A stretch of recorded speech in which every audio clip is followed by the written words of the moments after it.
क्या भगवान सच में हमारी पुकार सुनते हैं या ये सिर्फ एक विश्वास है? क्या एक गरीब इंसान की भक्ति भगवान को धरती पर आने पर मजबूर कर सकती है?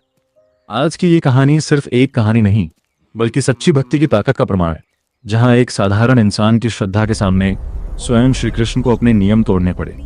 एक शांत छोटा सा गांव जहां जीवन बहुत सरल था, उसी गांव में रहता था माधव, एक गरीब किसान जिसके पास धन नहीं था, लेकिन दिल में बसी थी श्री कृष्ण के प्रति अटूट भक्ति। हर सुबह सूरज उगने से पहले माधव मंदिर जाता। ना उसके पास महंगे फूल थे, ना कोई बड़ा प्रसाद, बस एक सच्चा दिल। और श्री कृष्ण का नाम गांव वाले अक्सर उसका मजाक उड़ाते, क्या मिला इतनी भक्ति से? लेकिन माधव हमेशा मुस्कुराता और कहता, भगवान सब देखते हैं, सही समय पर सब देंगे। एक दिन सब कुछ बदल गया।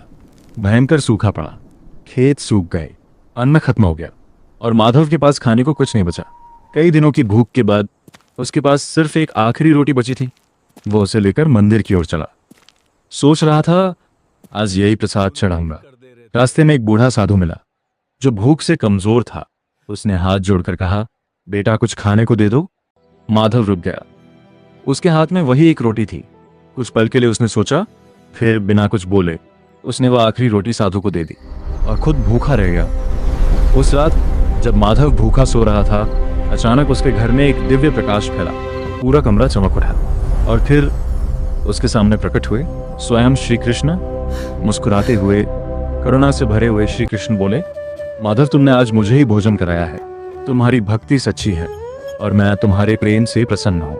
अगली सुबह सब कुछ बदल चुका था।